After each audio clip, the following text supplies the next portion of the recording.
Not about giving God your day. It's about giving your life to God every day. And that's something I just believe firmly in. And so I think honestly for me, it's important to spend time in the Word each day. That brings you into God's presence and just kind of sets the stage for the kind of day, you're going to have.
She wanted to get some furniture. I said, I'll show you where there's some nice furniture. I took her furniture. I moved her like a bitch. But I couldn't get there. And she was married. And all of a sudden I see her. She's now got the big phony tits and everything. I will use some Tic Tacs just in case I start kissing her. I'm automatically attracted to beautiful. I just start kissing them. It's like a magnet. Just I don't even wait. And when you're a star, they let you do it. You can do anything. Whatever you want. Grab them by the pussy.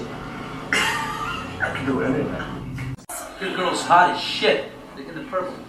Whoa! Yes! Whoa! Yes, the Donald has scored! Whoa! Oh, my man! Get those legs. All I can see is the legs. No, it looks good. Come on, shorty. Oh, nice legs. Get out of the way, though. That's good legs. Hello, how are you? Hi. How are Nice seeing you. Terrific. Nice to meet you. Terrific. You know Billy Bush? How about a little hug for the Donald? He just got off the bus. Okay, absolutely. Melania said this was I okay. just got off the Donald Trump repeatedly points out how hot his daughter is, saying last year in a Rolling Stone article, "Yeah, she's really something, and what a beauty, that one. If I weren't happily married and, her father." My daughter, Ivanka. Yeah. She's 6 feet tall. She's got the best body. Yeah, she's hot. Yet at times his fatherly praise is downright cringeworthy, like on The View in 2006. I said that if Ivanka weren't my daughter, perhaps I'd be dating her. Stop it.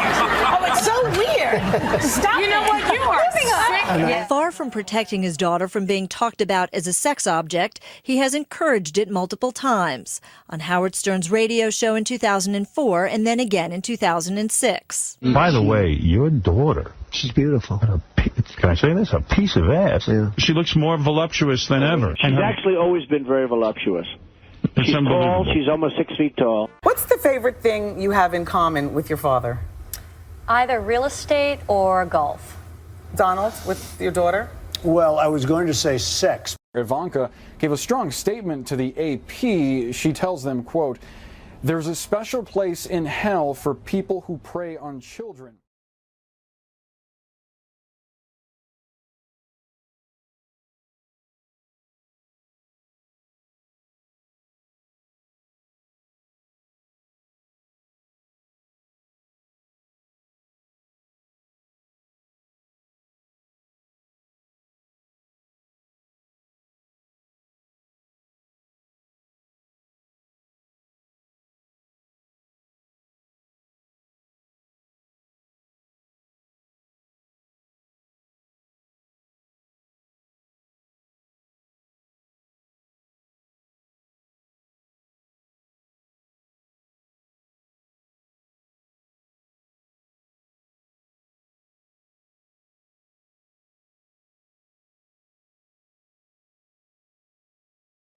does faith play in your marriage?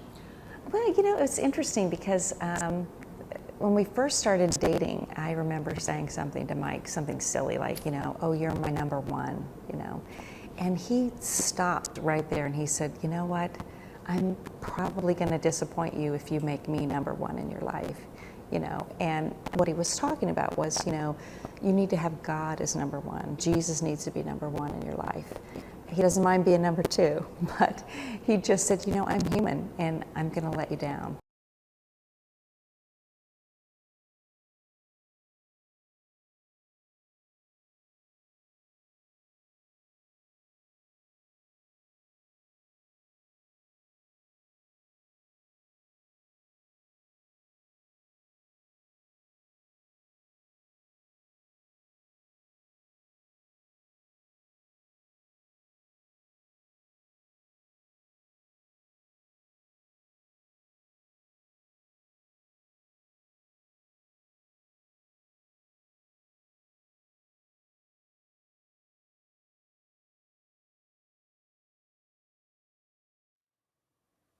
So right now, let every demonic network that has aligned itself against the purpose, against the calling of President Trump, let it be broken, let it be torn down in the name of Jesus. Let the counsel of the wicked be spoiled right now. We begin to deal with things. We deal with every demonic attack against him, against his mantle, against his purpose, against his position. As he stands in position as president, we declare every demonic network to be scattered right now. We declare right now that there is a hedge of protection over our president, first lady, every assignment, the purpose they carry in the mantle, and the Supreme Court justices, if we get two more, come on, if we get two more. And right now, I know right now, we are scaring the literal hell out of demonic spirits by me saying this right now, because if we get two more, we will be able to overturn demonic laws. New tonight. It was God. God wanted Donald Trump to be president. This is according to the White House press secretary, Sarah Sanders, who says this in a new interview with the Christian Broadcasting Network. Here she is. I think God calls all of us to fill different roles at different times, and I think that he wanted Donald Trump to become president, and that's why he's there. And I think he has done a tremendous job in supporting a lot of the things that people of faith really care about. Out front now, Scott Jennings, former advisor to Senate Majority Leader Mitch McConnell, and Democratic strategist Maria Cardona. Maria, do you think she's right? God, this is what God wanted?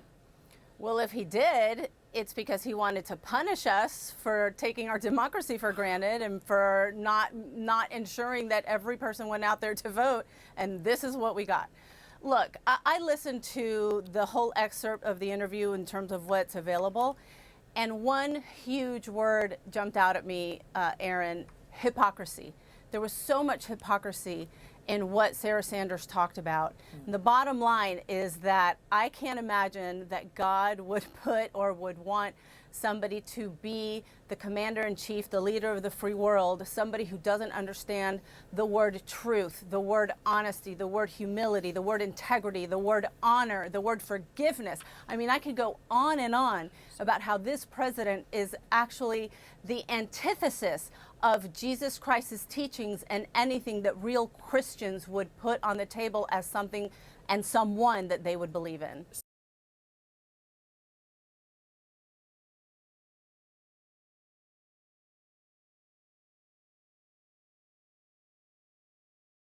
Report is again casting a spotlight on the harsh conditions for migrant families and children who are being detained by the U.S. government near the Mexican border. William Brangham gets a firsthand account about what some children are dealing with at a detention facility southeast of El Paso. That's exactly right, Judy. The Associated Press detailed conditions inside a Customs and Border Patrol detention center in Clint, Texas, where allegedly 250 infants, children, and teenagers are being held. According to the AP, there's not adequate food, water, or sanitation inside. The report describes teen mothers and other younger kids being asked to care for infants and toddlers on their own, with little or no help from any adults. Warren Binford is one of the lawyers that visited that Texas facility and spoke with the children being held inside. She's a law professor at Willamette University in Oregon. Professor Binford, thank you very much for being here. As I mentioned, you were inside this Texas facility. Can you just give us some sense of what it is you saw inside? Yes, basically what we saw are dirty children who are malnourished, who are being severely neglected. They are being kept in inhumane conditions. They are essentially being warehoused, as many as 300 children in a cell with almost no adult supervision. We have children caring for other young children. For example, we saw a little boy in diapers, or he had no diapers on. He should have had a diaper on. He was 2 years old, and when I asked why he didn't have diapers on, I was told he didn't need it. He immediately urinated, and he was in the care of another child. Children cannot take care of children, and yet that's how they are trying to run this facility. The children are hardly being fed anything nutritious, and they are being medically neglected. We're seeing a flu outbreak, and we're also seeing a lice infestation.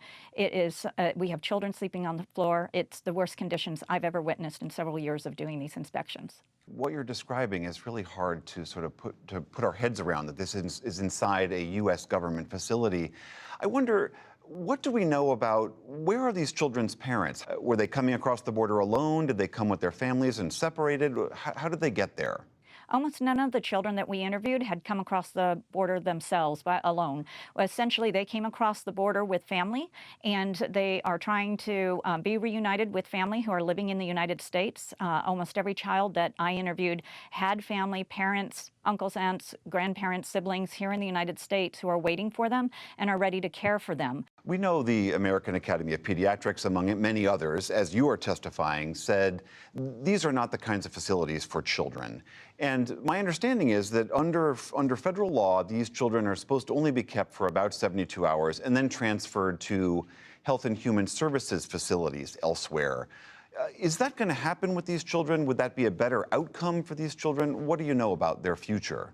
You know, the goal for all of these children is eventually to place them with their family. The facilities that you're saying they're supposed to be transferred to, those are not required by law. That's just the way that the administration is doing it. These children could be placed with their families immediately if we wanted to do that. And so basically what we're doing is we're taking children away from their family at the border. We're putting them in inhumane conditions in Border Patrol facilities where they shouldn't be at all, not even for a few hours. And that 72 hours, that's the maximum that someone is supposed to be kept there. And the children are supposed to be moved through these facilities as expeditiously as possible.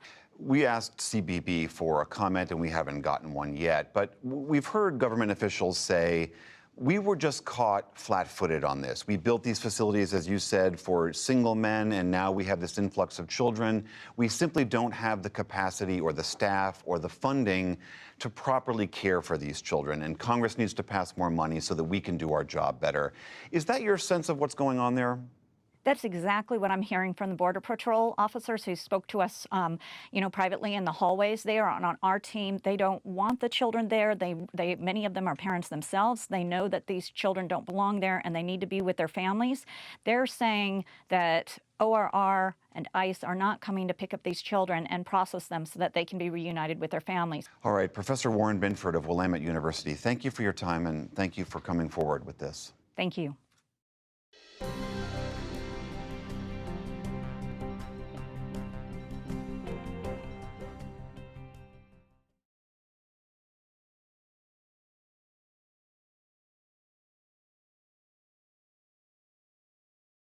Donald Trump facing new criticism for something he did on the campaign trail last night in South Carolina while defending his debunked claim that he saw thousands of Muslims celebrate the collapse of the Twin Towers here in New York.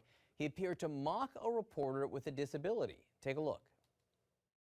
Written by a nice reporter. Now the poor guy, you got to see this guy. Oh, I don't know what I said. I don't remember. He's going like, I don't remember. Oh, maybe that's what I said. This is 14 years ago. They didn't do a retraction.